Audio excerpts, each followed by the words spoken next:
Então, meus irmãos, o Senhor Deus, Ele deixou registrado para nós, de diversas maneiras e em diversos momentos, o chamado especial que Ele tem feito para mim e para você, para todos nós. Esse chamado, ele não é um chamado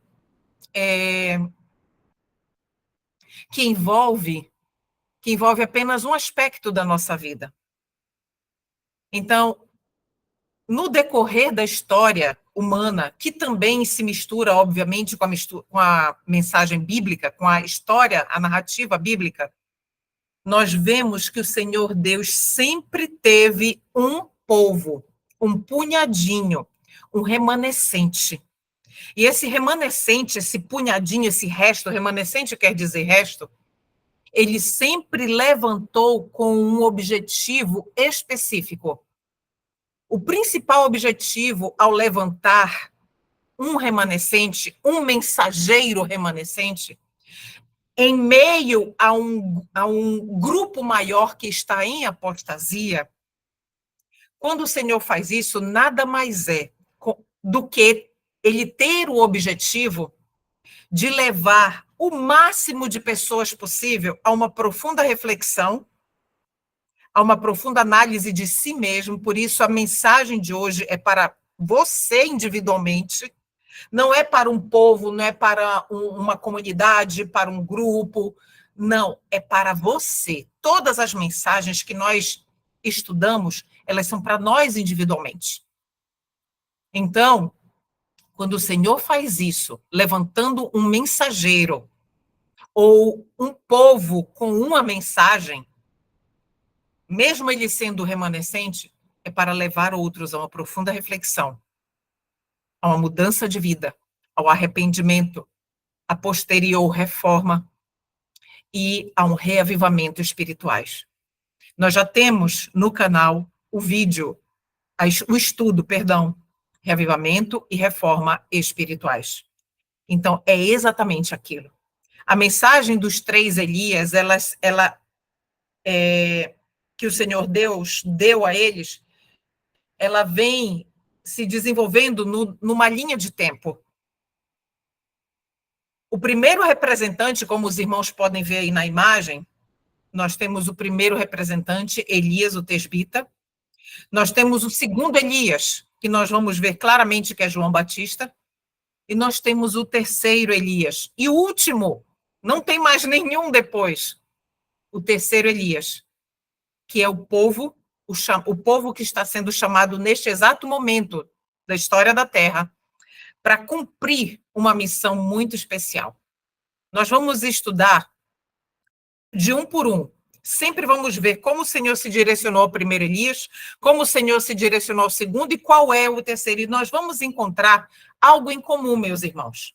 Nós vamos ver que a mensagem para os 3 é a mesma, apesar dos momentos de vida deles totalmente diferentes. E nós vamos estudar a mensagem dos Elias, eu vou voltar só para o texto não lhe distrair. Nós vamos estudar a mensagem dos Elias e vamos perceber claramente que elas são praticamente as mesmas e que o terceiro Elias não tem diferença praticamente nenhuma do segundo e do primeiro. E vamos perceber também, vamos estudar também a mensagem dos 3 Elias em diferentes aspectos da vida dos Elias. Você vai compreender claramente no decorrer do estudo. Não é um estudo breve. Então, provavelmente você vai precisar sair, não se preocupe, o vídeo vai ficar gravado. Essa semana nós vamos postar lá no canal, e aí você vai ter oportunidade de concluir se você não puder ficar. Mas não perca a oportunidade de estudar. O povo de Deus, o povo da Bíblia, é um povo que estuda, é um povo que pesquisa, porque nós seremos cobrados, não por aquilo que nós não lemos, não por aquilo que nós deixamos de ver, mas pelas oportunidades perdidas. Então, vamos aqui no primeiro Elias. Elias, o tesbita, não obstante, entregou-se à sua missão, confiante no propósito de Deus de preparar diante dele o caminho e dar-lhe abundante sucesso. Então, sempre tem aqui as referências, tá bom? Então, primeiro Elias entregou-se à sua missão, porque a ele foi dado um propósito de preparar diante dele o caminho. Ele tinha que preparar um caminho para o Senhor Deus. O segundo Elias, João veio no espírito e poder de Elias para fazer uma obra idêntica à daquele profeta, preparar o caminho do Senhor. O segundo Elias, ainda João Batista. A obra de João fora predita pelo profeta Malaquias, que diz o seguinte, Malaquias 4, 5 e 6. Eis que eu vos envio o profeta Elias, antes que venha o grande e terrível dia do Senhor. Então, meus irmãos, isso foi para João Batista. Foi enviado antes que Jesus fosse batizado e iniciasse a sua missão. Novamente, o Senhor está levantando um Elias, já levantou um Elias, para preparar o caminho do Senhor antes que Jesus, vindo pela segunda vez, antes que este grande e terrível dia chegue. E converterá o coração dos pais aos filhos e o coração dos filhos a seus pais. João Batista veio no espírito e poder de Elias para preparar o caminho do Senhor e fazer voltar o povo à sabedoria dos justos. O texto continua.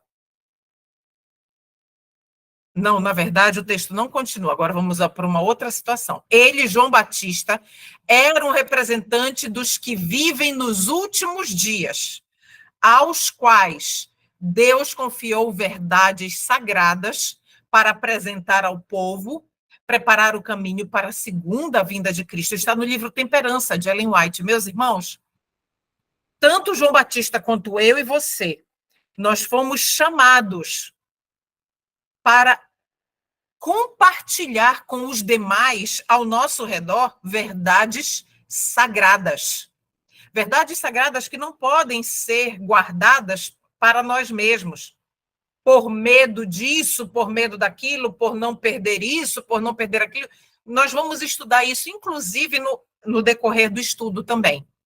Então, o terceiro Elias também, olhe só aqui na Meditação Matinal Maranata, de 1977, que diz o seguinte: os que devem preparar o caminho para a segunda vinda de Cristo são representados pelo fiel Elias, assim como João veio no espírito de Elias, a fim de preparar o caminho para o primeiro advento de Cristo.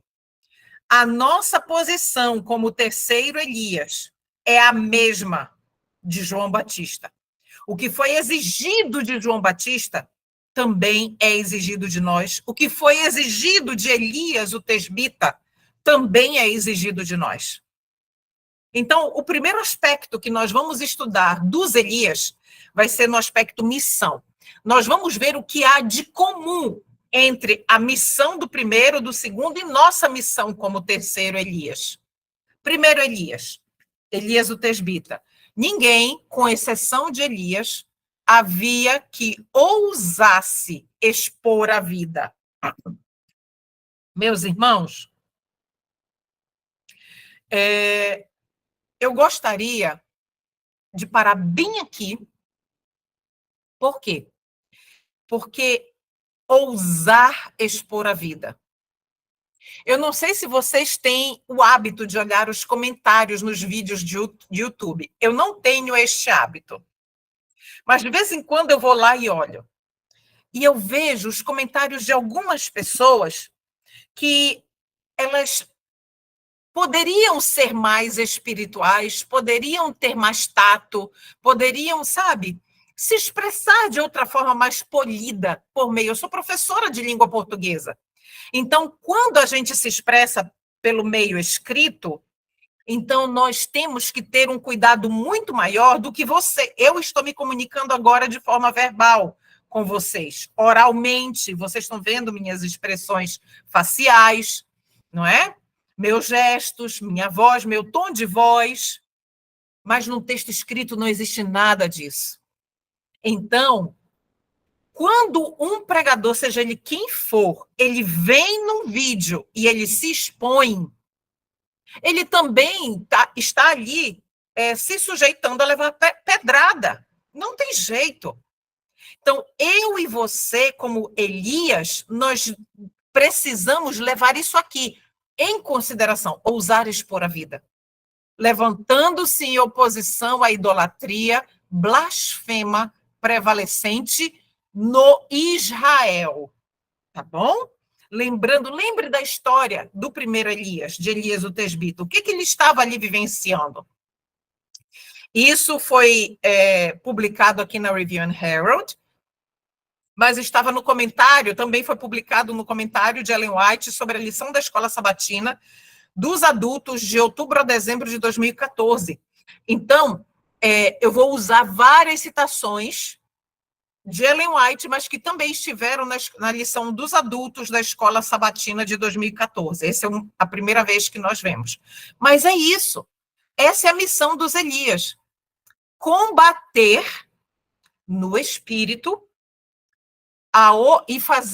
combater a idolatria, fazer oposição à idolatria, blasfema, a idolatria contra Deus, que prevalecia no meio do povo de Deus.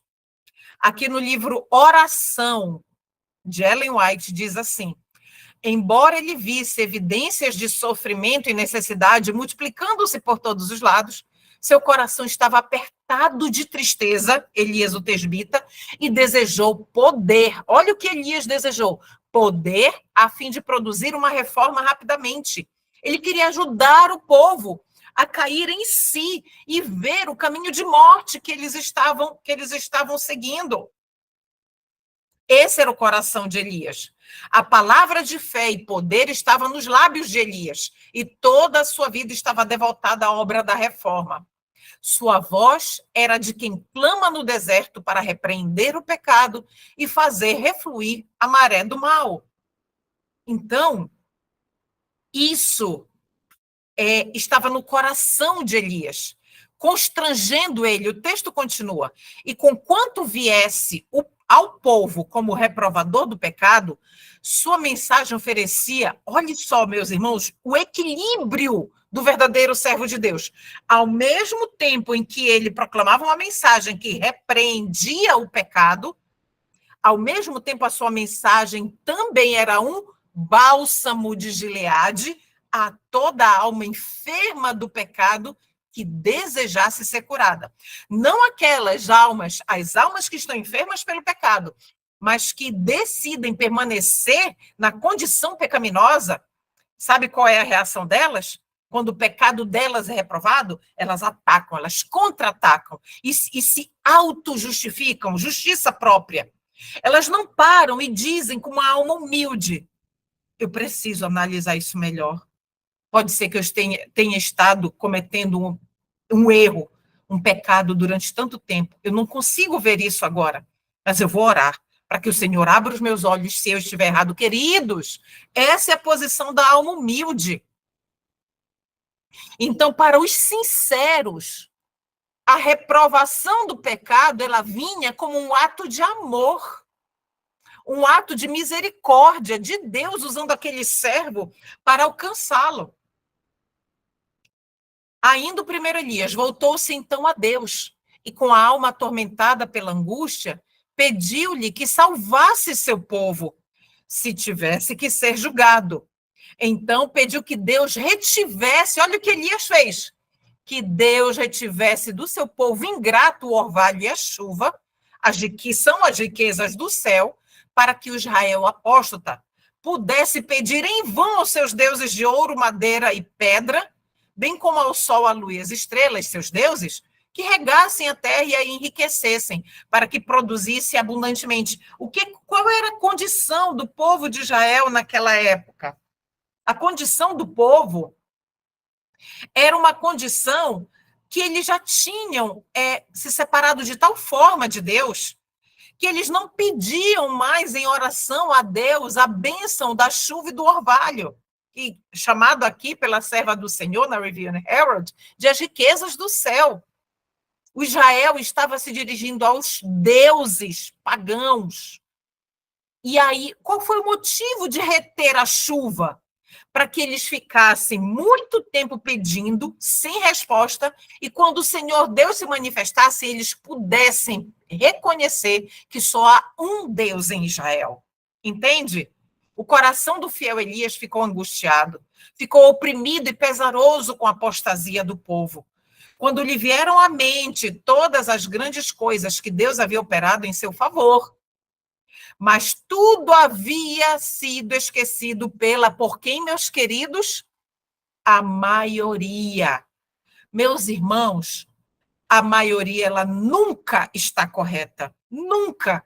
Nem no meio secular, nem no meio religioso. Não sei qual é a denominação religiosa, não sei se tem alguém de outra denominação religiosa, seja qual for, a maioria em uma denominação religiosa nunca está correta.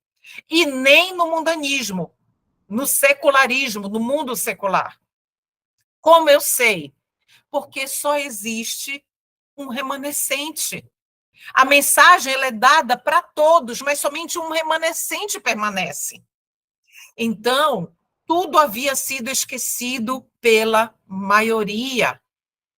O povo estava em apostasia, essa era a condição na época de Elias o Tesbita. Durante longos anos de seca e fome, Elias orou fervorosamente para que o coração de Israel pudesse voltar da idolatria para a submissão a Deus. Pacientemente, o profeta esperou, enquanto a mão do Senhor pesava sobre a terra. Mas Deus estava executando o seu plano.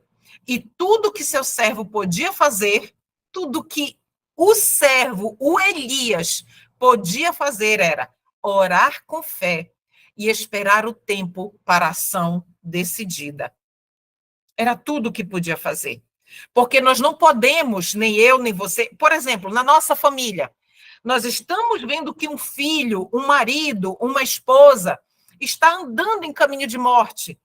E se a gente fica falando, tem uma hora que parece que naturalmente eles tapam os ouvidos e não nos ouvem mais, e a gente acaba criando uma situação muito desagradável na família por tanto falar. O que nos leva a falar é a angústia e, às vezes, o desespero de que a pessoa não está enxergando o caminho de morte. Mas o Senhor tem nos revelado que a única coisa, em meio a uma apostasia prevalecente, a única coisa que nós podemos fazer é orar com fé e esperar o tempo de ação de Deus. A mesma coisa acontece conosco. Sua indignação foi provocada e ele sentiu ciúme. O que é ciúme? É o zelo. Zelo pela glória de Deus. O que Elias sentiu foi a mesma coisa que o Senhor Jesus Cristo sentiu, zelo pela glória de Deus ali no templo. Lembra Jesus quando ele expulsou os cambistas, os negociantes, ali do pátio do templo? Foi a mesma coisa que Elias sentiu. E com perigo da própria vida, Elias cumpriu corajosamente, destemidamente a sua missão. Queridos, nós não podemos retroceder, porque nós seremos cobrados. Por isso que o meu grupo no WhatsApp, se chama Ezequiel 33, de 1 a 9.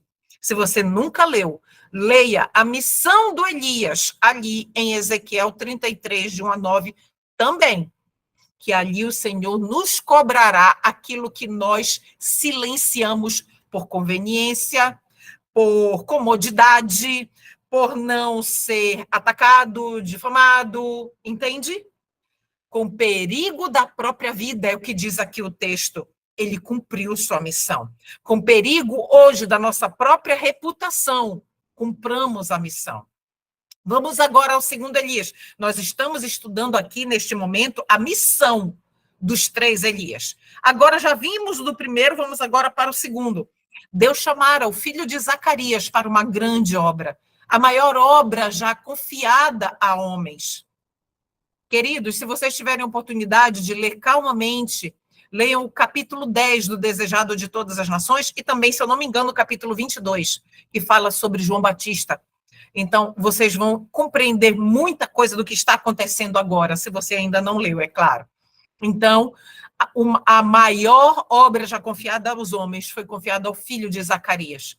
E Lucas 1,17 nos diz assim: e irá adiante dele no espírito e virtude de Elias, João Batista, para converter o coração dos pais aos filhos e os rebeldes à prudência dos justos.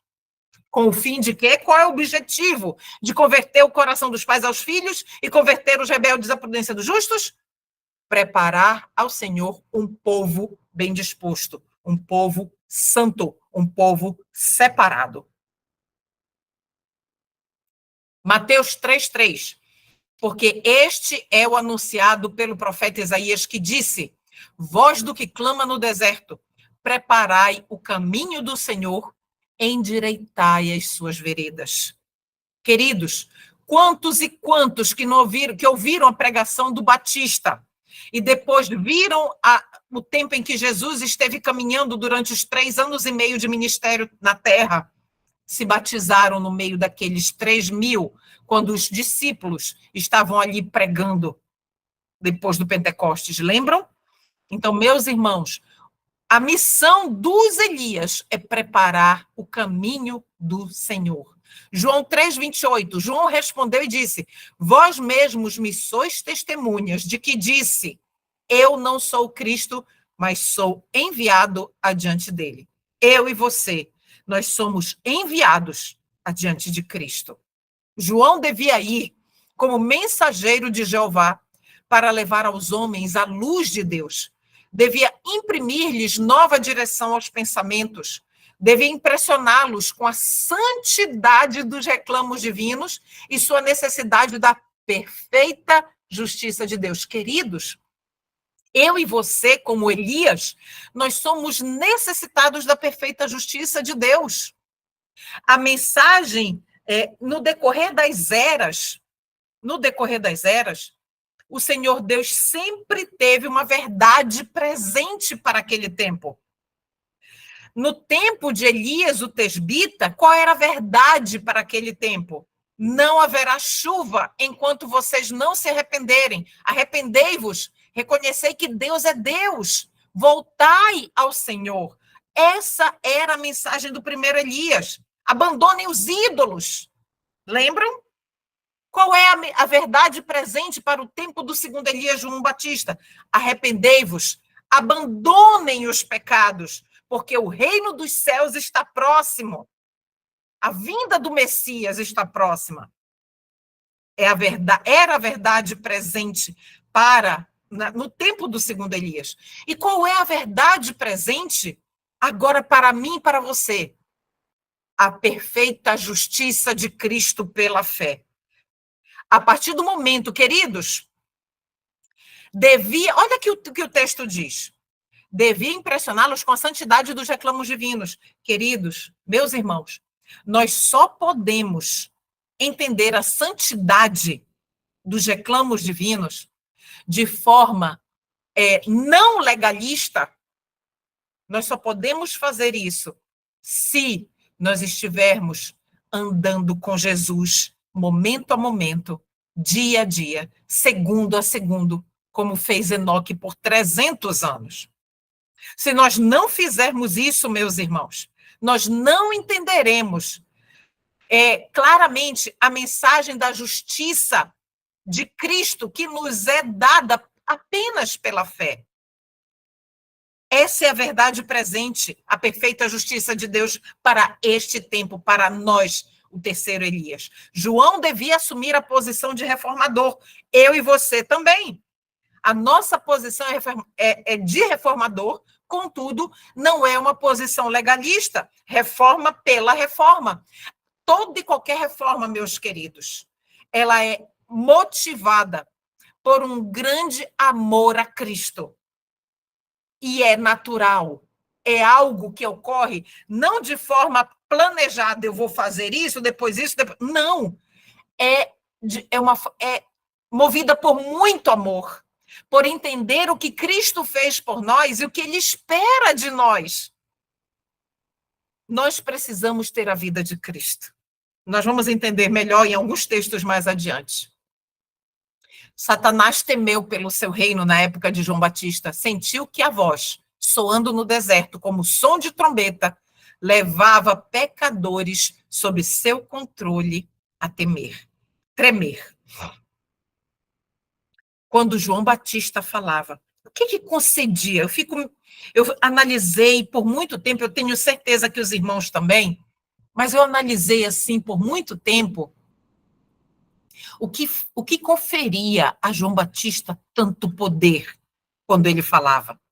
E Jesus também, porque Jesus, ele disse, as obras que faço, eu não faço por mim mesmo, mas o Pai que está em mim, que habita em mim, é quem faz as obras. Então, Cristo disse que não era ele que fazia, era Deus. Cristo não podia, meus irmãos, manifestar o seu poder como sendo Deus, porque se ele fizesse isso, nós estaríamos perdidos. Satanás teria com que acusar Cristo, viu? Ele veio aqui com vantagens. Então, entende? Então, quando Jesus veio aqui, tanto ele quanto João Batista, eles tiveram uma vida muito semelhante à educação. Nós vamos ver daqui a pouco a educação, a moradia. Tudo que o Senhor Deus chamou o primeiro e o segundo Elias, é o que ele pede de nós, em todos os aspectos. Nós estamos aqui analisando a missão ainda. Então, quando João Batista veio falar a verdade de Deus, o que conferia tanto poder a João Batista? Uma vida coerente. O que conferia tanto poder a Cristo? Homem na terra. Ele veio como homem. O que conferia? Uma vida coerente. De que forma? O que ele pregava, a sua vida testificava das suas palavras. Não havia desarmonia, não havia incoerência, não havia dentro de casa uma pessoa e fora de casa uma outra. Não havia uma pessoa dentro de casa e na igreja outra. Havia poder, porque ele, tanto João Batista quanto o Senhor Jesus Cristo, eles viviam plenamente aquilo, toda a luz que o Senhor Deus havia lhes dado.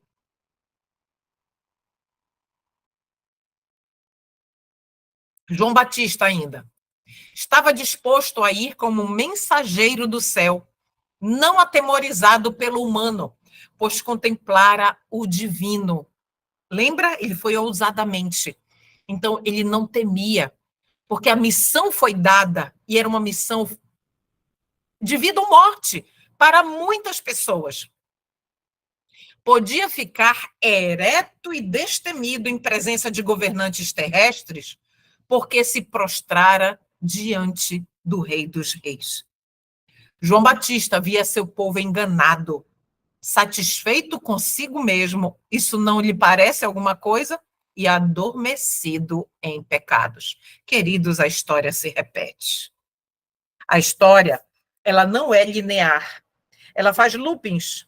Então, aqui aconteceu alguma coisa, então vem, a linha da história segue, volta e toca aqui de novo antes de seguir. Ela se repete.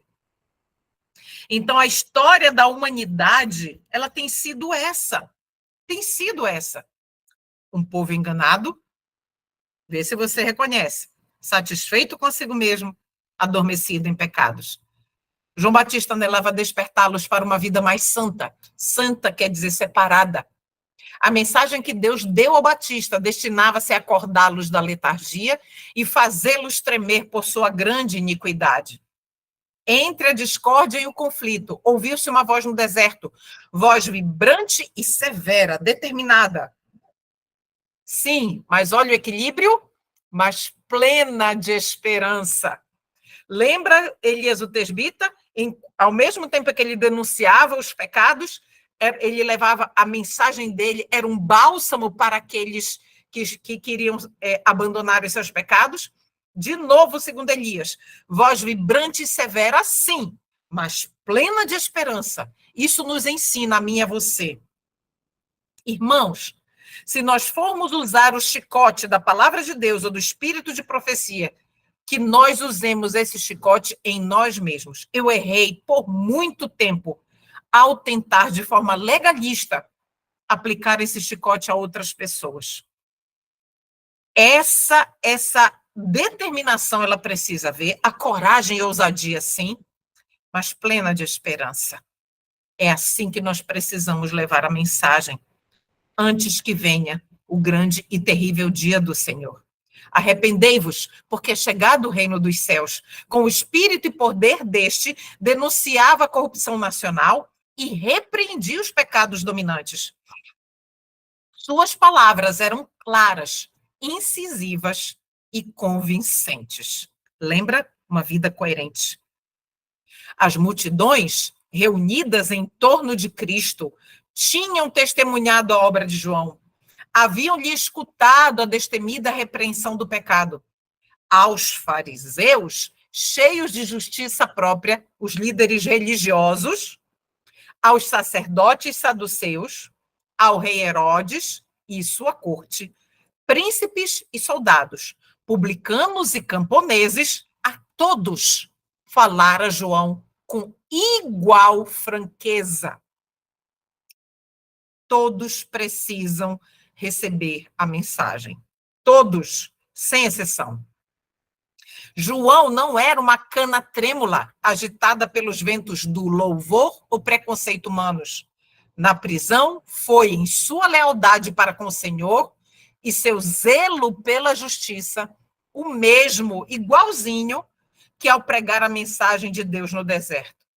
Em sua fidelidade aos princípios, era firme como a rocha. Meus irmãos, nós chegamos a um tempo em que ser fiel aos princípios, por mais delicadeza que a gente use, por mais doçura na voz e nas palavras nós usemos, permanecer firme e fiel ao princípio nos levará a sermos difamados e taxados de adjetivos não agradáveis.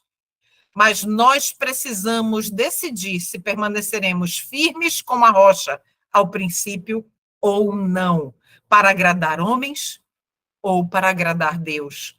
Não foi concedido ao Batista fazer cair fogo do céu, ou ressuscitar um morto, como fizera Elias, ou empunhar a vara do poder de Moisés em nome de Deus. Foi enviado para anunciar o advento do Salvador, reconhece isso? E chamar o povo a preparar-se para a sua vinda. Consegue reconhecer isso? João Batista era a luz menor, que havia de ser seguida por outra maior. E o terceiro Elias, eu e você, obra e mensagem iguais às de João serão levadas avante nestes últimos dias. Mensagens Escolhidas, volume 2, Ellen White falando. Então, meus irmãos, igual, tudo que nós lemos do segundo Elias é para nós. Hoje, no espírito e poder de Elias e de João Batista, mensageiros escolhidos por Deus estão chamando a atenção de um mundo em vias de julgamento para os solenes acontecimentos a terem lugar em breve, em conexão com as horas finais de graça e o aparecimento de Cristo como Rei dos Reis e Senhor dos Senhores, meus irmãos. Eu sempre digo no meu grupo, Ezequiel 33, João 9, estejam atentos às movimentações das nações. Estudem Daniel, capítulo 11. Relacione Daniel, capítulo 11, às notícias geopolíticas, assim como com Mateus 24, e o livro de Apocalipse, capítulo 9, capítulo 12, capítulo 13, capítulo 18. Estudem, meus irmãos, estudem. Por quê? Porque é nossa missão alertar para que o povo, os desavisados, tenham a chance de não serem pegos de surpresa. Não é por amor ao próximo que eles abrandam a mensagem que lhes é confiada, mas porque, olha só, mas porque são indulgentes. Indulgente quer dizer condescendente, que é flexível, cede muito a quê? Condescendentes para consigo mesmos e amam a vida fácil. O verdadeiro amor busca primeiro a honra a Deus e a salvação das almas. Os Elias colocam o rosto em seixo pela honra a Deus e a salvação das almas, meus irmãos. Os que possuem este amor não se esquivarão à verdade para se abrigarem dos incômodos resultados de falar claramente. Queridos, falar claramente para as pessoas traz resultados desagradáveis. Com certeza, você, como um pregador da verdade, já vivenciou isso. Eu e minha família temos vivenciado isso. O texto continua. Quando almas estão em perigo, os ministros de Deus não considerarão o eu, mas falarão a palavra que lhes é ordenada, recusando desculpar ou atenuar o mal. Então, meus irmãos, quando almas estão em perigo, aqui fala os ministros de Deus, nós somos tentados a ver ministros e vem pensar, não, é só para os pastores. Não, jamais. Você é um ministro de Deus na sua casa, na sua comunidade, na sua igreja. Toda e qualquer pessoa que é chamada ao reino de Deus, ela é batizada, que ela se rende a Deus, ela se torna um ministro, um servo, um missionário. Então, não podemos desculpar ou atenuar o mal. Mas lembra do exemplo de Elias, o tesbita, e de João Batista? Falar a verdade com coragem, com ousadia, denunciar o pecado prevalecente, mas com amor, com esperança. Não é verdade? Como um bálsamo, como o bálsamo de Gileade. Isaías 51:1 nos diz assim: clama em alta voz, não te detenhas. Levanta a tua voz como a trombeta e anuncia ao meu povo a sua transgressão e a casa de Jacó os seus pecados. O que é a casa de Jacó? É a casa de Israel, é o povo de Israel. Então, nós somos chamados, esse é o chamado de Deus, por meio da boca do profeta Isaías para os Elias. E disse-lhe o Senhor, passa pelo... Lembra de Ezequiel? Nós temos, inclusive, no canal, um estudo completo sobre Ezequiel 8 e 9, o selamento e a justiça de Cristo. Por que Jesus ainda não voltou? Aí nós entendemos nesse estudo claramente por que Jesus ainda não voltou, através do estudo de Ezequiel 8 e 9. Mas Ezequiel 9:4 nos diz assim, e disse-lhe o Senhor, passa pelo meio da cidade, pelo meio de Jerusalém, Israel, nós somos o Israel espiritual, então é para nós essa mensagem. E marca com sinal as testas dos homens que suspiram e que gemem por causa de todas as abominações que se cometem no meio dela. Então, o Senhor, aqui existe uma característica dos Elias. Ao mesmo tempo que os Elias são inflexíveis com relação à verdade, à santidade do Senhor e da sua verdade, eles também se entristecem profundamente por causa de todas as abominações que se cometem no arraial de Deus. 1 Coríntios 10:31. Portanto, quer comais, quer bebais, não é só alimento, é alimento também, mas olha como o texto prossegue, ou façais qualquer coisa, qualquer outra coisa, fazei tudo 100% da sua vida para a glória de Deus. Então, meus irmãos, os Elias, eles vivem para a glória de Deus. Tudo. Nós estamos em uma caminhada de santificação. Mesmo sendo o terceiro Elias, eu e você, Nós estamos avançando de fé em fé, como diz Provérbios 4,18, porque a vereda do justo diante de Deus, segundo o juízo de Deus, porque a vereda do justo é como a luz da aurora, que vai brilhando cada dia mais até ser dia perfeito. Nós estamos nessa caminhada, e o dia perfeito é a vinda de Cristo, quando ele transformará o corpo corruptível em um corpo glorificado, totalmente incorruptível. Quando o Senhor Jesus Cristo fizer isso, enquanto ele não faz isso, nós estamos aqui para fazer tudo para a glória de Deus. Terminamos agora o estudo da missão dos Elias. Nós temos uma missão. Primeiro, segundo e terceiro Elias têm uma missão, que é levar a verdade para o Israel de Deus, de forma coerente, por viver toda a luz que recebeu, de forma poderosa, por viver e falar daquilo que experiencia na vida pessoal. E agora a gente vai entender qual foi o resultado da pregação, é um outro aspecto. O resultado da pregação do primeiro, do segundo e do terceiro Elias. Vamos lá. Do primeiro Elias. E sucedeu que, vendo Acabe a Elias, disse-lhe: és tu o perturbador de Israel? Perturbador. Então disse Elias: eu não tenho perturbado a Israel, mas tu e a casa de teu pai, porque deixastes os mandamentos do Senhor e seguistes a Baalim. Querido, quando alguém chamar você, meu querido irmão, minha querida irmã, quando alguém chamar você de perturbador de Israel, nós conhecemos uma árvore pelos seus frutos. Nós não devemos julgar intenções e motivos. Isso não nos cabe. Mas os frutos, lembram da parábola das virgens, das 10 virgens? Aquelas lâmpadas, o azeite ali dentro representa o quê? O Espírito Santo, correto? Mas na lâmpada tinha uma chamazinha, né, que queimava, que ardia, que era visível por todos ao redor e que, inclusive, iluminava. O que é essa chamazinha? Essa chama, meus irmãos, é o testemunho, é o fruto na vida do crente. É aquilo que a gente faz e que todo mundo vê.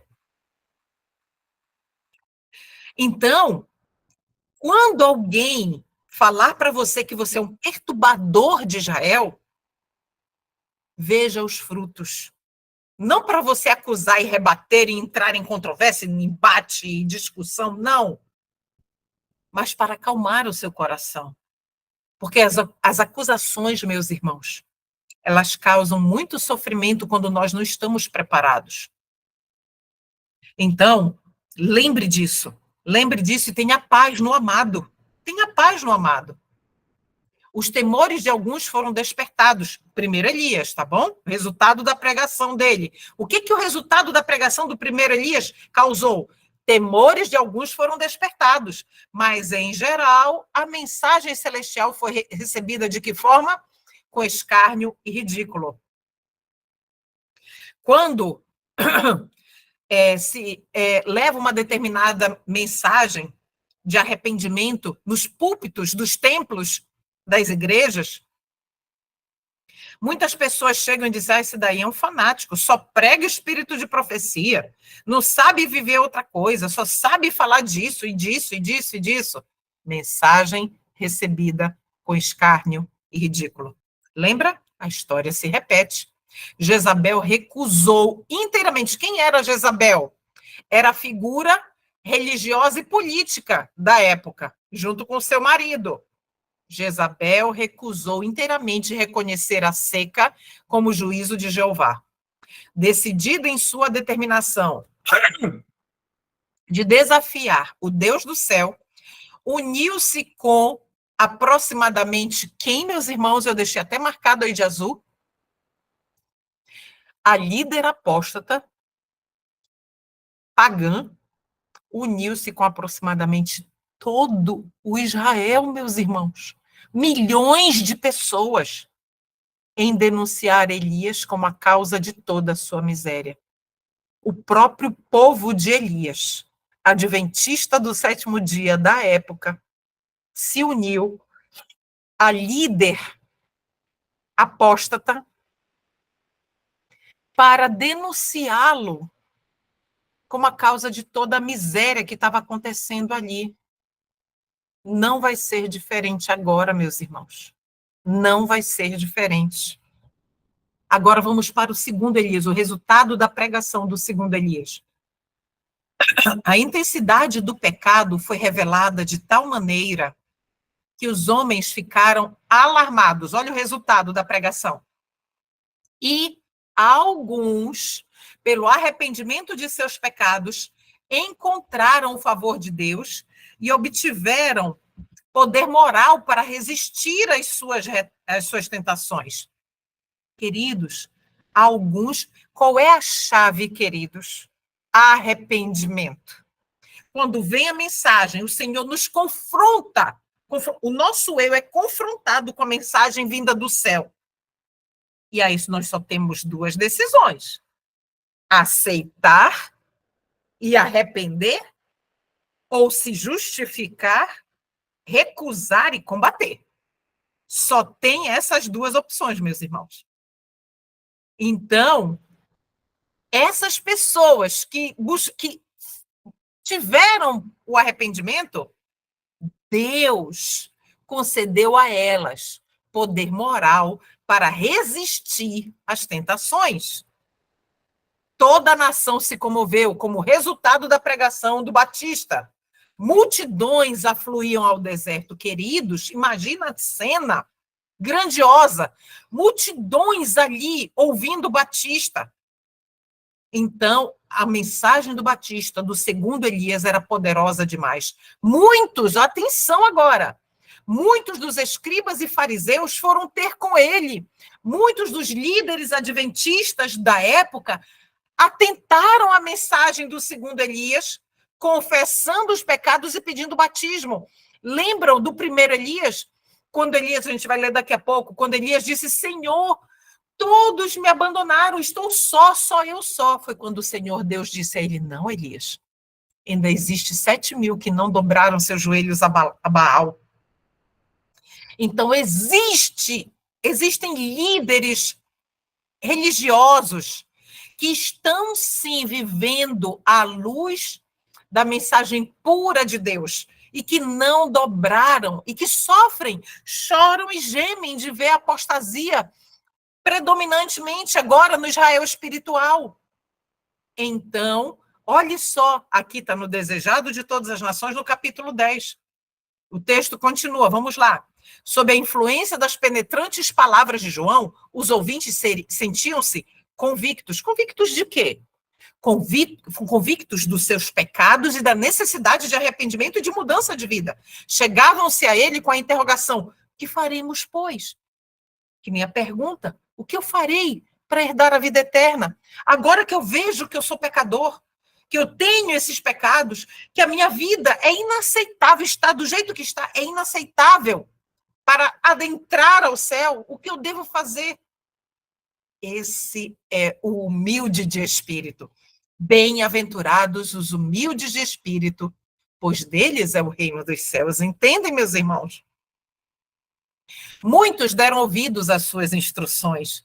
Muitos sacrificaram tudo a fim de obedecer.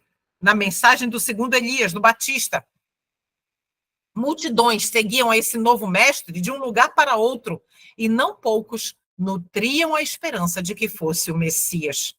Marcos 6,20 diz assim: porque Herodes temia a João, sabendo que era homem justo e santo. Aqui, ó, as escrituras nos afirmam que era um homem justo e santo, e guardava-o com segurança, Herodes, e fazia muitas coisas atendendo a João, e de boa mente o ouvia. Ele tinha a disposição de ouvi-lo. João portou-se fielmente para com ele, acusando-o. Olha só, João foi fiel a Herodes. Ele não falhou com Herodes, acusando-o por sua iníqua aliança com Herodias, mulher de seu irmão. Por algum tempo, Herodes procurou fracamente quebrar a cadeia de concupiscência que o ligava. O ligava a quem? A Herodias. Ele sabia que estava errado. Ele quis parar, mas de forma como um homem fraco que ele era, ele foi dominado pela mulher. Olha o que diz o texto a respeito disso. Mas Herodias prendeu-o mais firmemente em suas redes e vingou-se de Batista, induzindo Herodes a lançá-lo na prisão.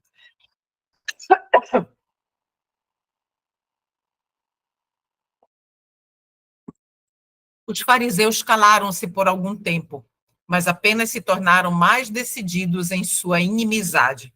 Procuraram em seguida os discípulos de João Batista e buscaram pô-los contra Jesus. Batista estava preso, Jesus iniciou seu ministério.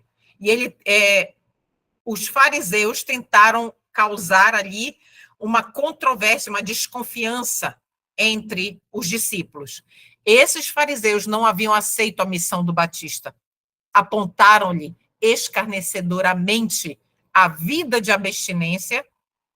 Atenção, os líderes religiosos apontaram de forma escarnecedora a vida de João Batista, que era uma vida de abstinência, ou seja, ele praticava a reforma alimentar, a reforma social, porque ele não se relacionava com todos. De que forma? Não que nós devamos ser exclusivistas, não é isso. Vamos entender as coisas. É escolher o ambiente social que vai frequentar. Existem ambientes que não são para nós, a gente sabe disso.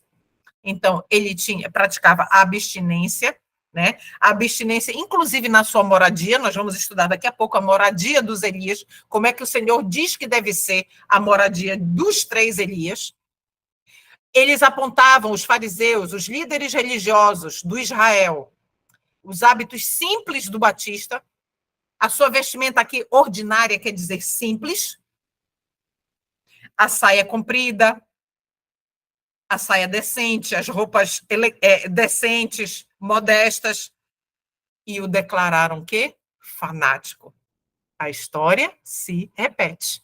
Não é diferente. Como lhes denunciasse a hipocrisia, resistiram-lhe as palavras e procuraram suscitar o povo contra ele. Entende o que os líderes religiosos fizeram? Tentaram fazer com que o povo, o Israel da época, ficasse contra este mensageiro. O Espírito de Deus movera o coração desses escarnecedores, convencendo-os do pecado, mas rejeitaram de forma consciente o conselho de Deus e declararam que João estava possesso do diabo. Não é diferente hoje. Agora vamos para o terceiro Elias, o resultado da pregação do Elias. Perguntei qual o sentido da sacudidura que eu acabava de presenciar. E foi-me mostrado que fora causada, muita atenção agora. Nós temos um estudo específico sobre a sacudidura também no canal. Se você não assistiu, vá lá e assista. Um estudo recheado de textos e que nós explicamos claramente, à luz dos textos inspirados, Bíblia e Espírito de Profecia, o que é a sacudidura. Tá bom? Mostrado que fora causada pelo... O que causou a sacudidura? O positivo testemunho. O que é um positivo? Nós vamos analisar pedacinho por pedacinho. O que é um positivo testemunho? É um testemunho firme, determinado, inflexível em termos do que é justo e correto diante de Deus. Positivo testemunho motivado. Esse testemunho foi motivado pelo quê? Pelo conselho da testemunha fiel aos laodiceanos, que está lá em Apocalipse 3. Aconselho-te que de mim compres ouro refinado no fogo, colírio para ungires os olhos e vestes brancas da justiça de Cristo para te cobrir a tua nudez. Essa é a mensagem. E ela tem os seus desdobramentos, nós não vamos avançar nesse sentido agora, porque não é o foco. Mas você, como estudioso da palavra de Deus, com certeza, você conhece, você sabe. Esse testemunho, o testemunho de viver a vida de Cristo, a vida de justiça de Cristo pela fé, esse testemunho terá o seu efeito sobre o coração do que o recebe, levando-a a exaltar a norma e declarar a positiva verdade. Alguns não suportarão esse claro testemunho, opor-se-lhe-ão, e isto causará uma sacudidura entre os filhos de Deus. Então, a sacudidura nada mais é do que o resultado da pregação do Elias. De que forma? Do terceiro Elias. De que forma? A partir do momento em que o terceiro Elias, ele vive aquilo, toda a luz que ele recebeu. Quando ele vive toda a luz que ele recebeu, qual é o resultado? Ele tem poder. Ele é coerente. E a verdade surte efeito, chega com o efeito que o Senhor Deus deseja que chegue no coração das pessoas. Assim como Jesus, quando Jesus pregava, quando Batista pregava.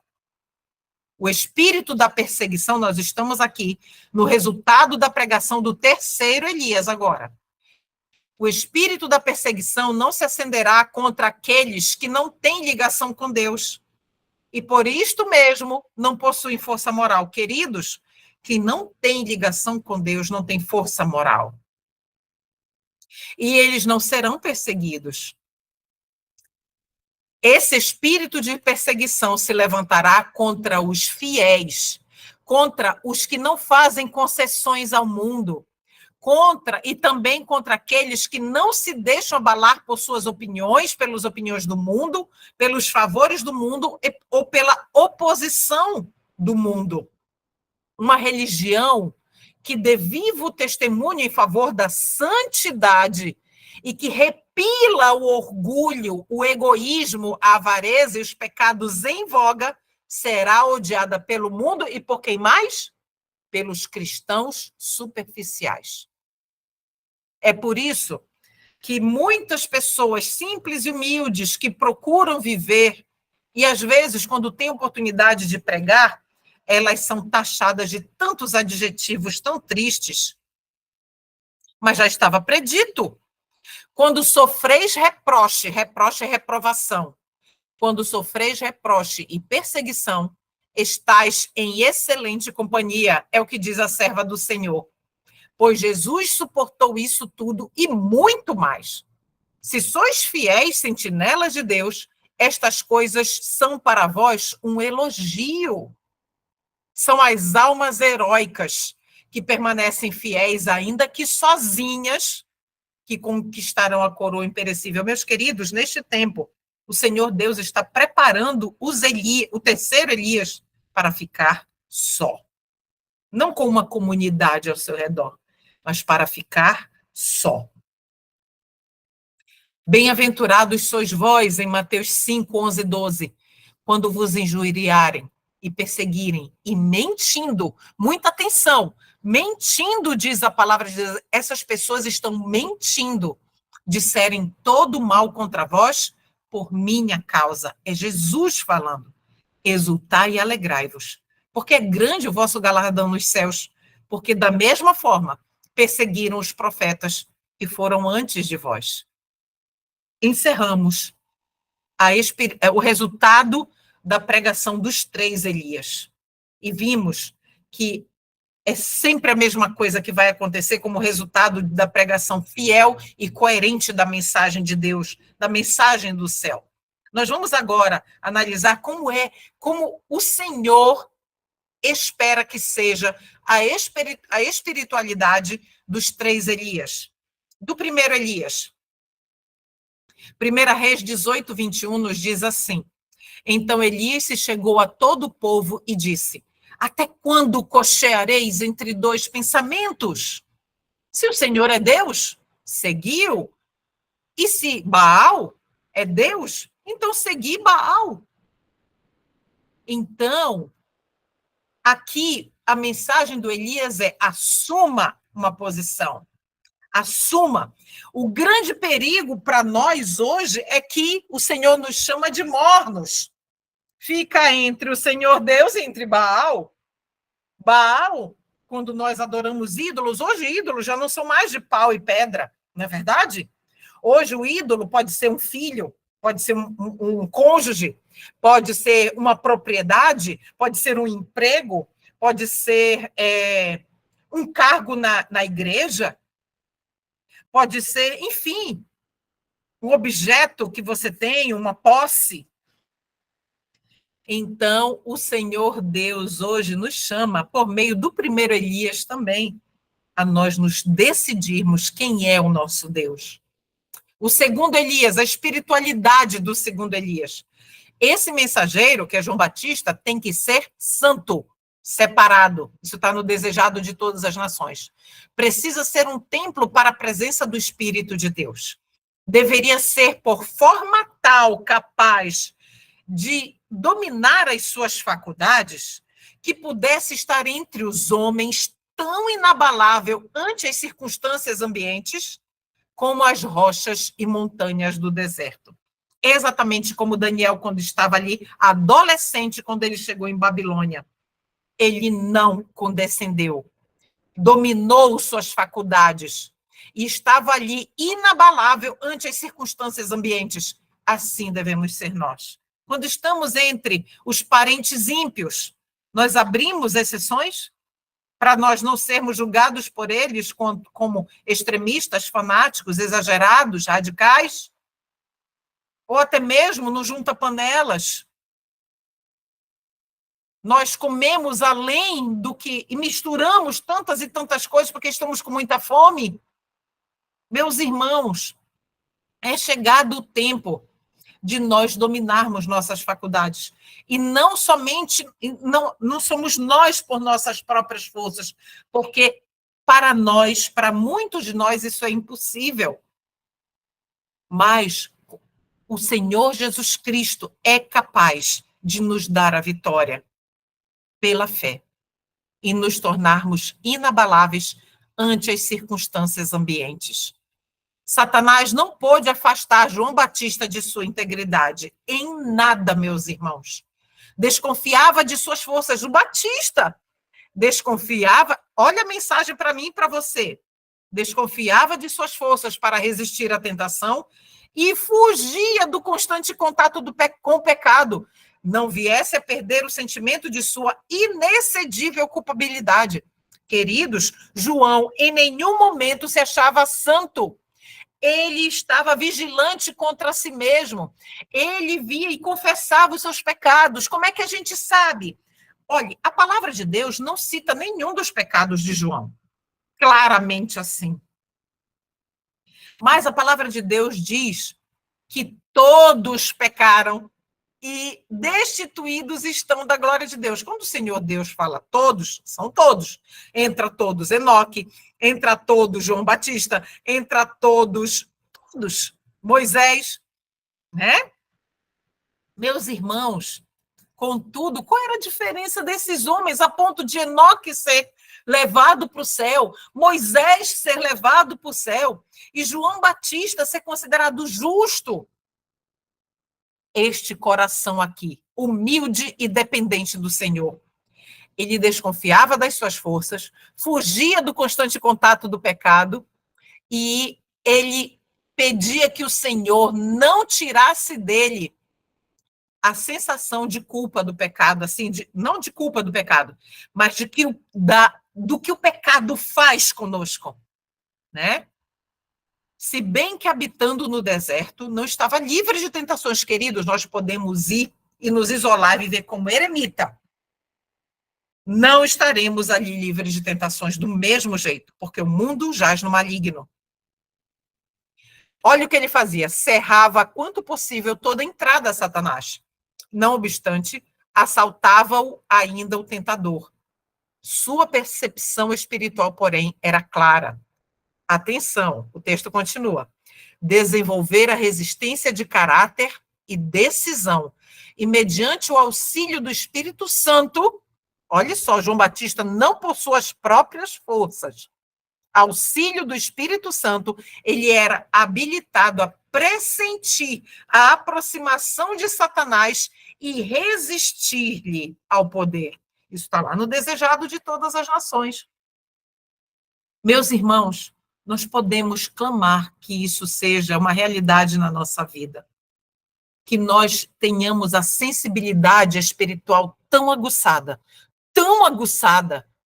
que nós possamos perceber a aproximação da tentação. e resisti-lhe com decisão, com firmeza de caráter. E João disse: é necessário que Cristo cresça e que eu diminua. João 3,30. Então, aqui nós estamos finalizamos a espiritualidade dos Elias.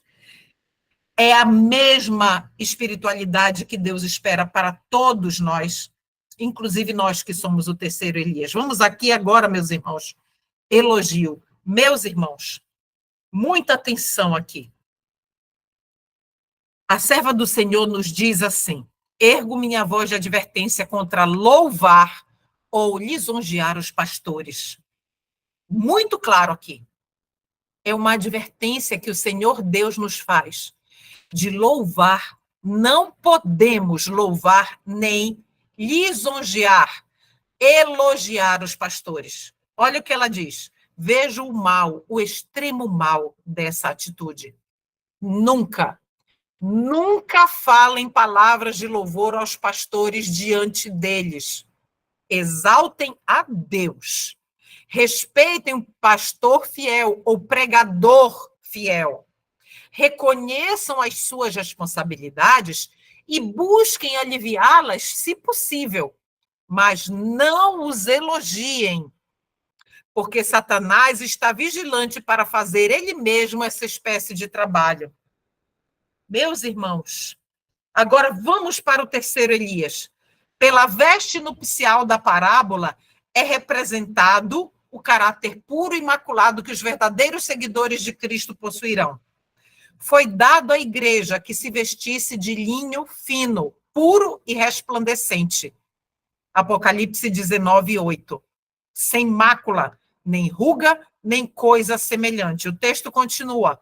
O linho fino, diz a Escritura, é a justiça dos santos. A justiça de Cristo e seu caráter imaculado é pela fé, a justiça de Cristo é pela fé comunicada a todos aqueles que o aceitam como Salvador pessoal, a mim, a você. A justiça de Cristo nos é comunicada assim, pela fé. Meus irmãos, aqui, quando nós elogiamos um líder eclesiástico, um pregador ou uma pregadora, nós estamos prestando o pior desserviço que pode existir. Porque o diabo está ali para massagear o ego e aquela pessoa se desviar da pureza do evangelho. Então, vamos entender que qual é o foco? Qual é o foco? O foco nada mais é, meus irmãos, que ter a justiça de Cristo. Um pregador está ali na frente, seja ele pastor ou não, está ali na frente pregando a sua própria salvação ou perdição, segundo aquilo que ele está pregando. Porque se a sua vida não está em harmonia ainda com aquilo que ele está pregando para ele mesmo, em primeiro lugar, sempre. Entende? Mas como nós podemos, pela fé, vamos entender como a justiça de Cristo e seu caráter nos é comunicado pela fé. Obreiros evangélicos nos diz assim, queridos, esta é a mensagem da verdade presente para o nosso tempo. Ninguém disse que havemos de encontrar perfeição nas investigações de qualquer homem. Isso, porém, eu sei que nossas igrejas estão perecendo por falta do ensino sobre o assunto da justiça pela fé em Cristo e verdades semelhantes. A justiça pela fé em Cristo, ela é rejeitada nos templos adventistas do sétimo dia. Infelizmente, a semelhança do que foi em Minneapolis. As pessoas que têm procurado pregar essa mensagem, e nós estamos vendo claramente que é Deus que manda, Ele ordena que seja pregada, ensinada a seu povo. As pessoas que estão procurando fazer isso, por amor a Deus em primeiro lugar e por amor e salvação das almas, elas têm sido expulsas dos templos, têm sido disciplinadas, expulsas da igreja, tiradas dos livros da igreja e difamadas de tantas formas terríveis. E é uma ordem de Deus que nós preguemos. A mensagem presente, olha aqui o texto, Mensagens Escolhidas, volume 1. A mensagem presente, a mensagem de justificação pela fé, é mensagem vinda de Deus, meus irmãos. Não é nenhum pastor, nenhum líder eclesiástico, nenhum pregador que está dizendo isso. É a boca de Deus por meio da profeta. Tem as credenciais divinas, pois seu fruto é para a santidade. Review and Herald, Ellen White. O inimigo de Deus e do homem não quer que esta verdade seja claramente apresentada. Que verdade? Da justiça de Cristo pela fé. Pois sabe que se o povo aceitar plenamente, seu poder estará despedaçado. Essa é a mensagem que prepara um povo para a vinda de Cristo, meus irmãos. A mensagem da justiça de Cristo há de soar desde uma até outra extremidade da terra, o alto clamor, a fim de preparar o caminho do Senhor. As gotas da chuva serôdia já estão sendo derramadas, e esta mensagem tem sido pregada, meus irmãos, em todo o globo já. Novamente. E em breve Cristo retornará. Amém? Essa é a glória de Deus com que será encerrada a mensagem do terceiro anjo. Testemunhos para a Igreja, volume 6, página 19. A mensagem da justiça de Cristo pela fé é a mensagem do terceiro anjo. Perdão. Mensagens Escolhidas, volume 1. Vários me escreveram, indagando se a mensagem da justificação pela fé é a mensagem do terceiro anjo, e tenho respondido, Ellen White falando, é a mensagem do terceiro anjo em verdade. Então, meus irmãos, elogio, não elogiemos os pregadores, pastores, líderes, não elogiemos na frente deles. E o Senhor nos mostrou claramente o que devemos fazer, qual é a mensagem que também devemos pregar. É a mensagem da justiça de Cristo pela fé. O Senhor, será que o Senhor também deu orientação como deveria ser o vestuário dos Elias? Vamos ver o do primeiro Elias. Vestido de roupas rústicas, como comumente usavam os profetas da época. Segundo Elias, Mateus 3,4 diz, e este João tinha as suas vestes de pelos de camelo e um cinto de couro em torno de seus lombos.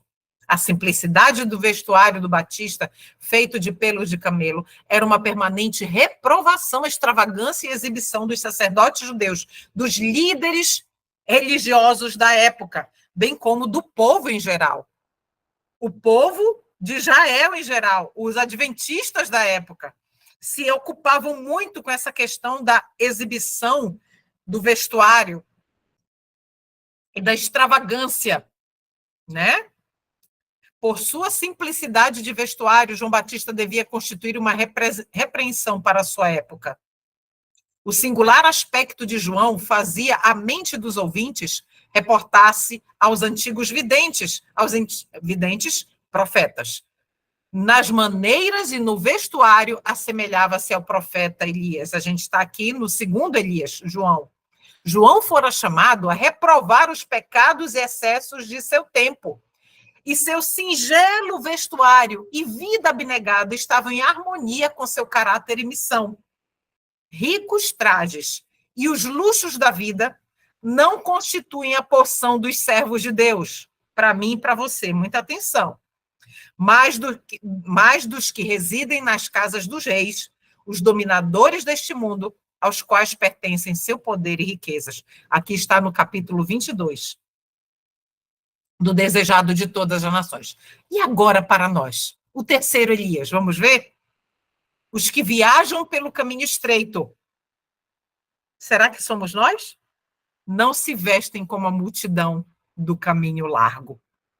Ah, meus irmãos, gravem isso. Testemunhos para a Igreja, volume 1.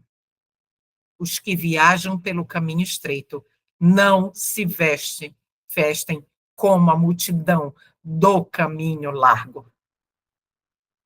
Queridos, essa visão de Ellen White, essa imagem da visão de Ellen White, não sei se vocês conseguem ver Cristo lá no finalzinho. A multidão do caminho estreito não se veste igual, não come igual, não enfim, não vive igual à multidão do caminho largo. Nós vimos a descrição do primeiro e do segundo Elias em termos de vestuário, mas nós estamos vendo em vários aspectos da vida desde o início do nosso estudo. Então, meus irmãos, estejamos atentos a isso. Com relação ao vestuário, o que Deuteronômio 22:5 nos diz?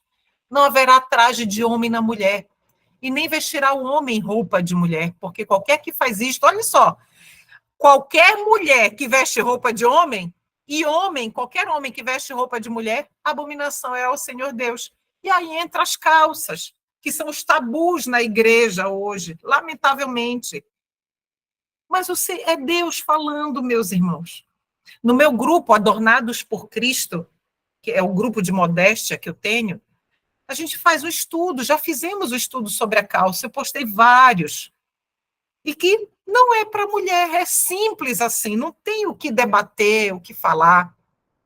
Há uma crescente tendência, a serva do Senhor falando, há uma crescente tendência de as mulheres usarem vestuário e adotarem aparência mais semelhantes aos do homem, do sexo oposto, e escolherem seus trajes bem parecidos com os dos homens. Aqui, ó, qual é a diferença? Só as curvas.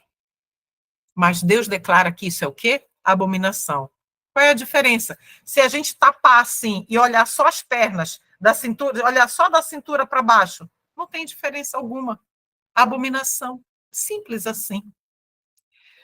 Com relação às unhas, a mesma coisa. O povo de Deus, nós vimos, os Elias é um povo singular, é um povo peculiar, diferente do mundo. Os que estão no caminho estreito não são semelhantes aos do mundo. Ah, irmã, mas é só uma basezinha. Deus criou a base para pintar, para botar ali na unha?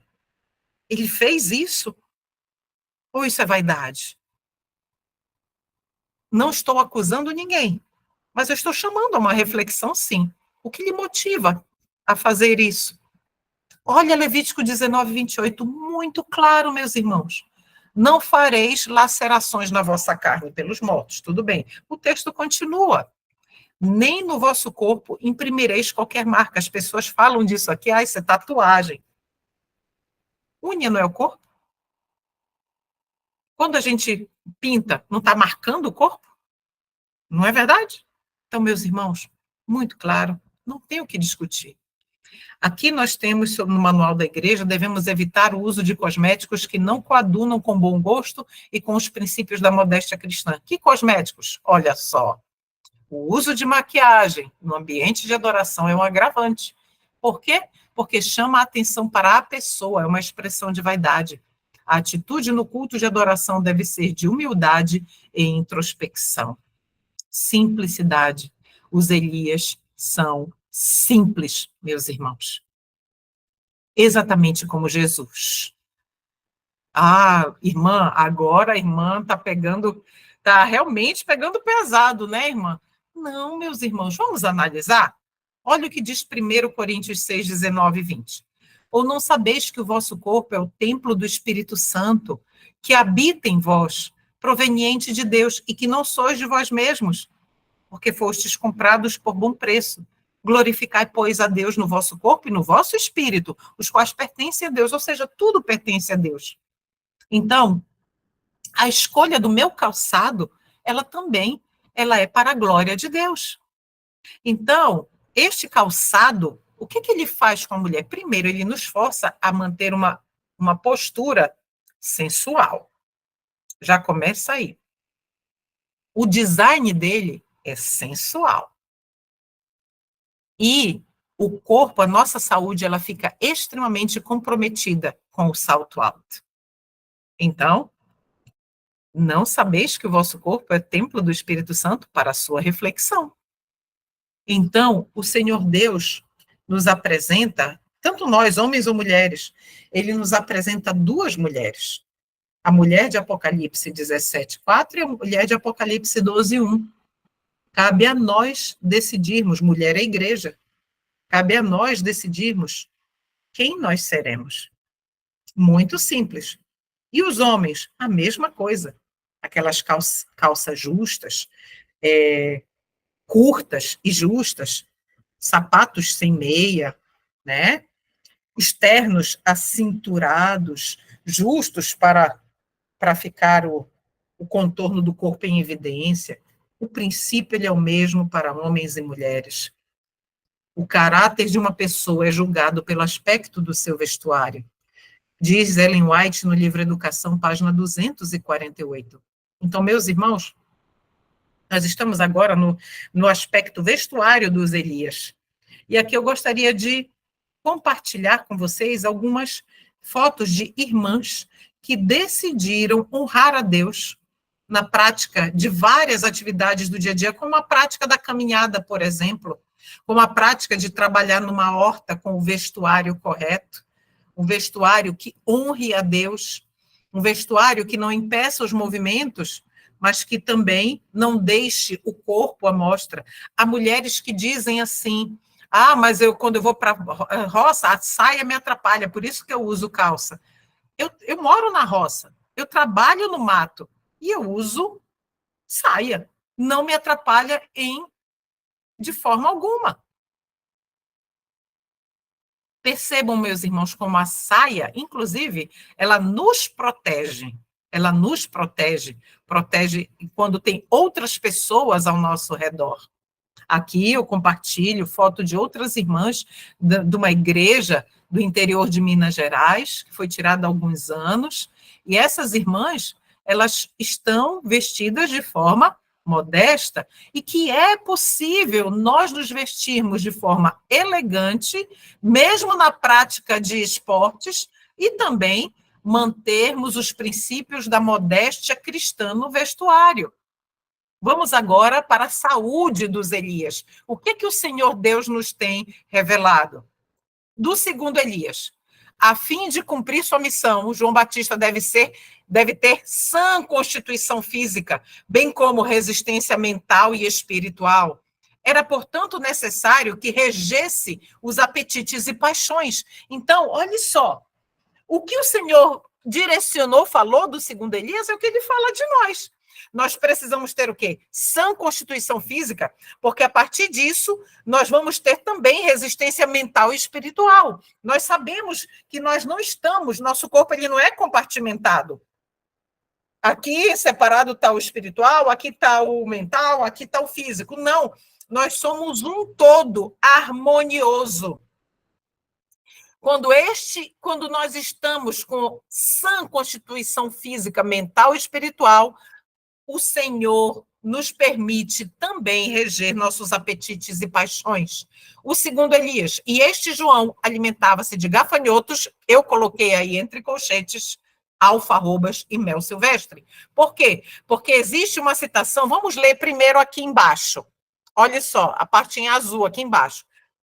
A Bíblia e o Espírito de profecia jamais entrarão em contradição. João separou-se dos amigos e ostentações da vida. Acompanhe o texto aí em azulzinho, aí embaixo.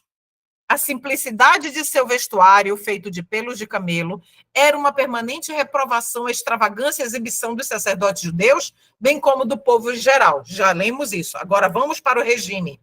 Seu regime puramente vegetariano, composto de alfarrobas ou gafanhotos e mel silvestre, era uma reprovação à condescendência para com o apetite e a glutonaria predominante em toda parte. Conselho sobre regime alimentar, página 71. Então, meus queridos, agora vamos para a parte de cima da postagem. Olha o que diz ali. Alfarroba, fruto também conhecido pelos judeus como gafanhoto, um ótimo substituto do chocolate, pois não contém cafeína. Olha aqui. Naqueles dias apareceu João Batista pregando no deserto da Judéia e dizia: arrependei-vos porque está próximo o reino dos céus. Usava João vestes de pelos de camelo e um cinto de couro, e sua alimentação eram gafanhotos e mel silvestre. Aqui está o gafanhoto, queridos. Consegue ver? Era esta a alimentação estritamente vegetariana de João Batista. Então, não vamos entrar mais no mérito, esclarecido. Seu regime, olha aqui a citação, puramente vegetariano, composto de gafanhotos e mel silvestre, era uma reprovação à tolerância para com o apetite e à glutonaria predominante em toda parte. Por sua vida abstinente, era a vida de João Batista, assim deve ser a nossa. João Batista devia constituir uma repreensão para a sua época. E agora, o terceiro Elias, diretamente para mim e para você. E os mesmos princípios de temperança que João observava devem ser seguidos por aqueles que, em nossos dias, devem advertir o mundo da vinda do Filho do Homem. Esses princípios que nós acabamos de ouvir, de ler, devem ser os nossos. Estamos caminhando aqui já quase para o final. Moradia, como deveria ser a moradia dos Elias? Primeiro Elias, entre as montanhas de Gileade, ao oriente do Jordão, habitava nos dias de Acabe um homem de fé e oração. Olha a característica de Elias. Um homem de fé e oração, cujo destemeroso ministério estava destinado a deter a rápida disseminação da apostasia em Israel. Distanciado de qualquer cidade de renome, olha onde ele morava, distante da cidade, e não ocupando nenhuma alta posição na vida, Elias o tesbita, não obstante, entregou-se à sua missão, confiante no propósito de Deus, de preparar diante dele o caminho e dar-lhe abundante sucesso. Ou seja, o primeiro Elias morava distante da cidade. E o segundo Elias? E João Batista esteve nos desertos até o dia em que havia de mostrar-se a Israel. Desertos não é cidade, é campo, é roça. Foi numa região isolada que encontrou o seu lar, em meio de despidas colinas, ásperos barrancos e cavernas das rochas. Preferiu, porém, renunciar às diversões e luxos da vida pela rigorosa disciplina do deserto. Viver na roça não é fácil, meus irmãos, mas é o melhor lugar. Ali, o ambiente era propício aos hábitos de quê? Simplicidade e abnegação. Queridos, quem mora na roça economiza muito, porque a vida é muito simples. Vamos avançar.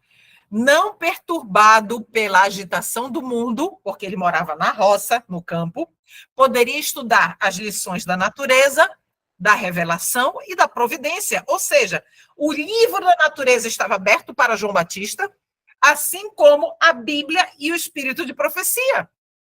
Para ele, a solidão do deserto era um convidativo lugar de escape da sociedade quase geralmente contaminada de suspeita, incredulidade e impureza.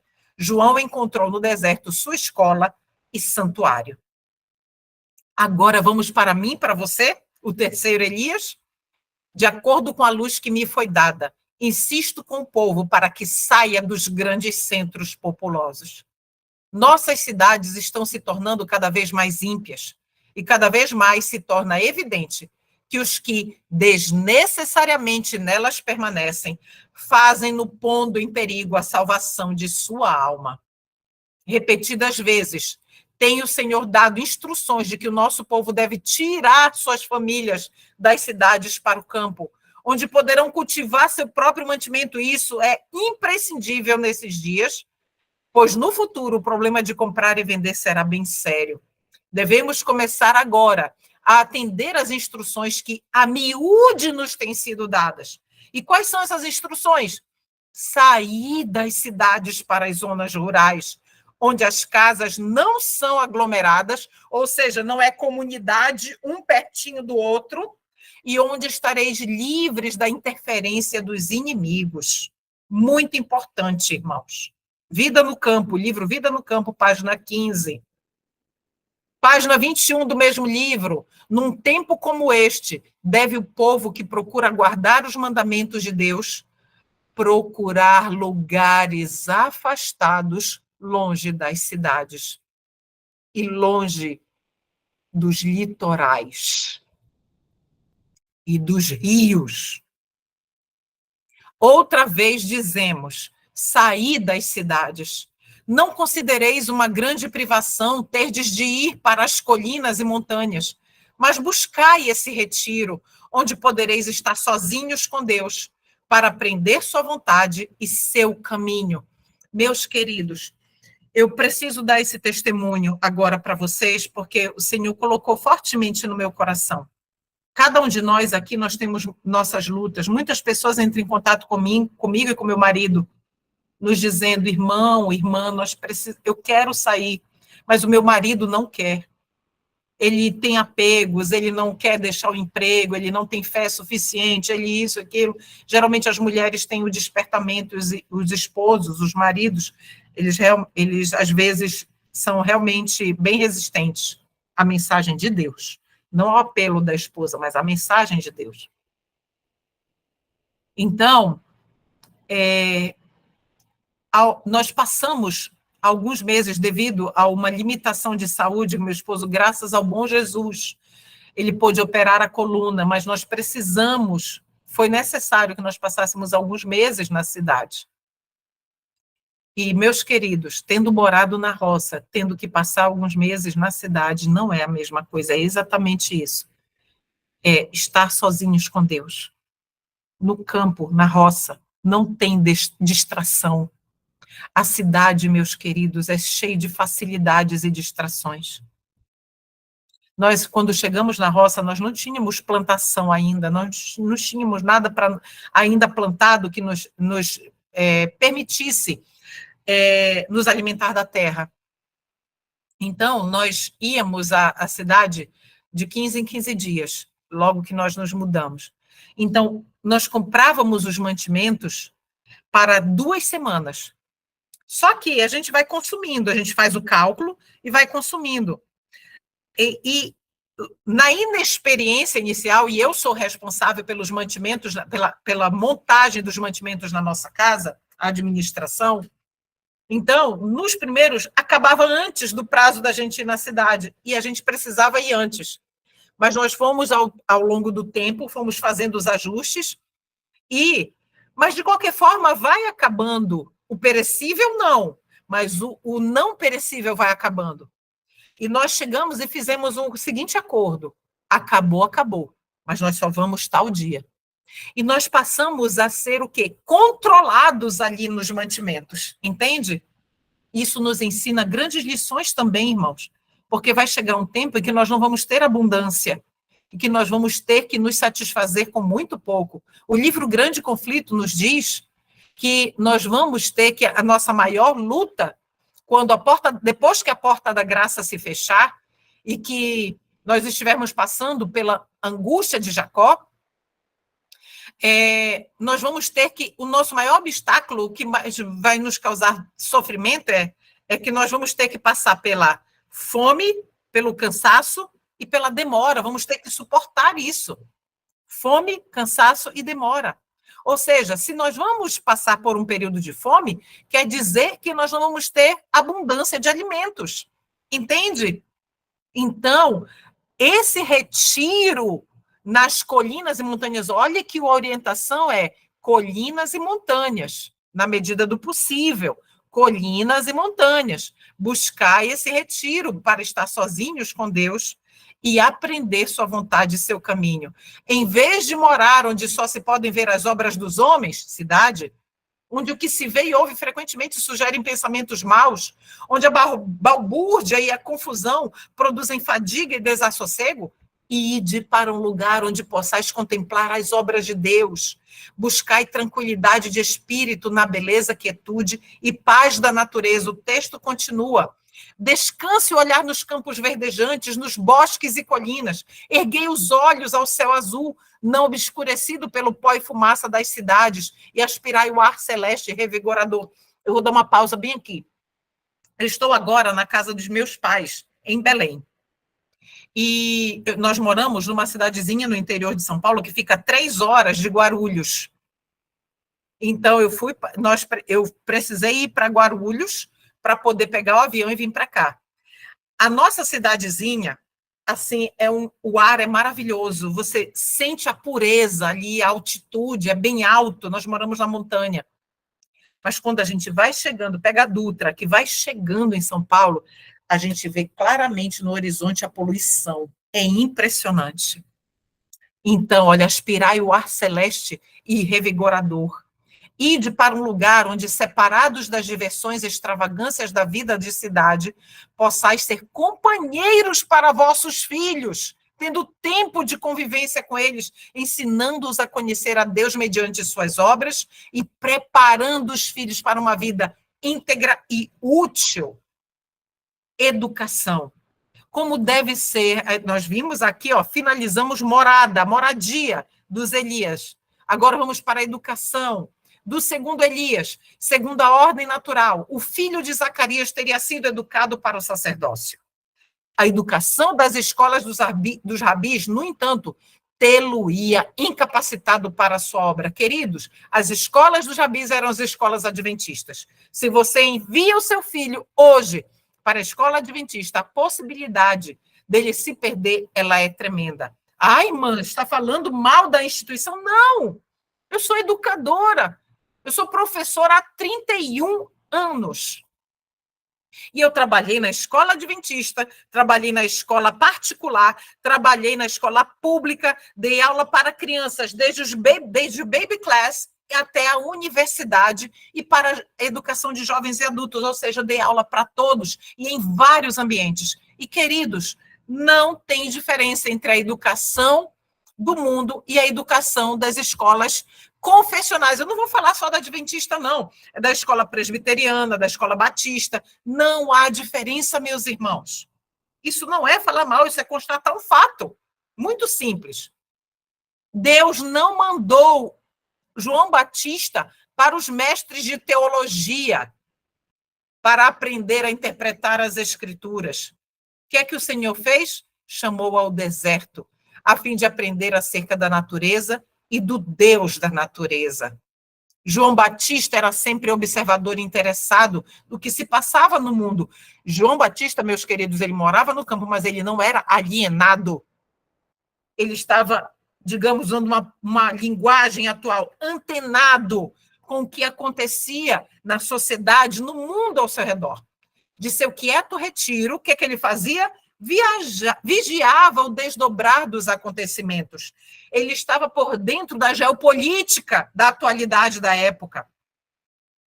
Com a iluminada visão facultada pelo Espírito Divino, estudava o caráter dos homens, a fim de saber como lhes chegar ao coração com a mensagem do céu. Enoque fazia o mesmo. Pesava sobre ele a responsabilidade de sua missão. Meditando e orando na solidão, buscava cingir a alma para a obra de sua vida.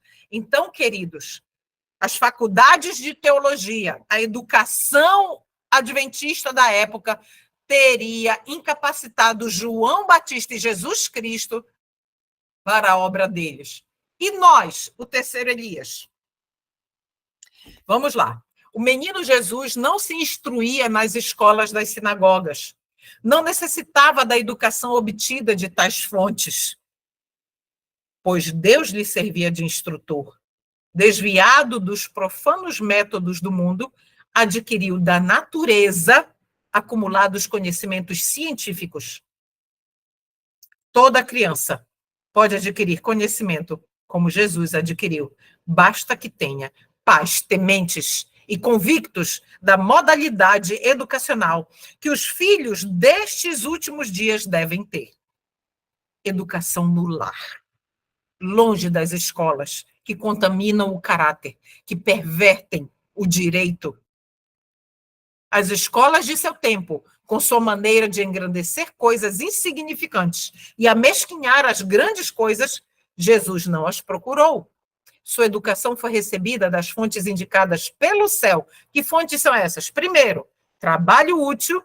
Está aqui como nós devemos educar nossos filhos no campo, por meio do trabalho útil, estudo das escrituras, da natureza e das experiências da vida, que são os compêndios. O que são compêndios? São os livros-texto divinos, cheios de instruções para todos quanto neles põem mãos voluntárias, olhos atentos e coração entendido.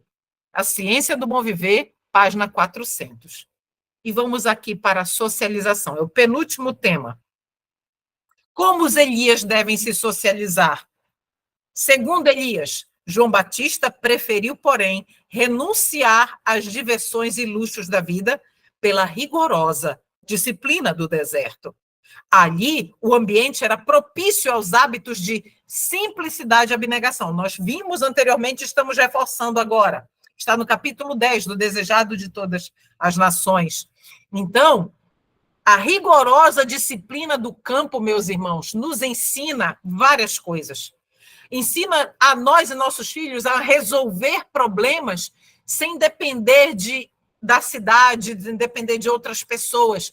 E o Senhor Deus nos ensina, é impressionante como ele nos capacita. A vida de João não era, entretanto, passada em ociosidade, em ascética tristeza, contemplando, meditando, não. Em isolamento egoísta. Ele ia, de tempos em tempos, misturar-se com os homens. Por quê? Porque o nosso chamado é para nós sermos uma boa influência na vida de outros. Nós não somos chamados para nos isolar. João separou-se dos amigos e dos luxos da vida. Dos amigos que não trariam para ele ganho e dos luxos da vida que desviariam ele da missão. E dos amigos também que desviariam ele da missão. E aqui a gente finaliza o nosso estudo de hoje, entendendo que os Elias serão sempre minoria. O primeiro Elias. E Elias, disse: eu tenho sido em extremo zeloso pelo Senhor Deus dos exércitos, porque os filhos de Israel deixaram a tua aliança, derrubaram os teus altares e mataram os teus profetas à espada. E só eu fiquei. E buscam tirar a minha vida para me tirarem. E o Senhor, qual foi a resposta do Senhor para Elias? Também deixei ficar em Israel 7.000, todos os joelhos que não se dobraram a Baal e toda a boca que não o beijou. Então, o Senhor Deus está dizendo que os Elias sempre serão minoria. Diariamente, o temor de Deus diminuía em Israel. Os blasfemos indícios de idolatria eram vistos entre o Israel de Deus. Elias viu que Israel estava mergulhado em terrível apostasia.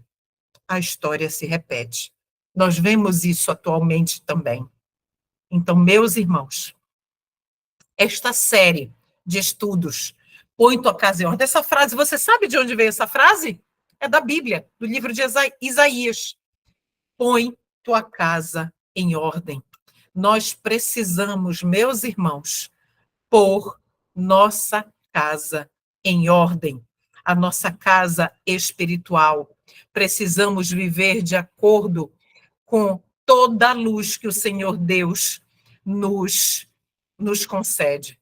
Nós vamos orar agora, agradecendo tanta luz que o Senhor Deus tem nos dado, e depois nós vamos ter um momento para nós conversarmos, se assim houver necessidade. Vamos orar? Nosso bom Deus, Pai amado, Pai de misericórdia, obrigada, Senhor. Obrigada por compartilhar conosco tanta luz. O teu chamado para cada um de nós é um chamado muito especial. Que honra, Pai, nós sentimos de ser o terceiro Elias, de sermos chamados segundo a tua boa vontade para cumprir os teus propósitos nesta terra. Nos ajude a meditarmos, Pai, nessas verdades e a entendê-las com o olhar espiritual. Obrigada por estar aqui conosco, por estar com a tua igreja aqui neste momento. Te agradecemos em nome de Jesus. Amém.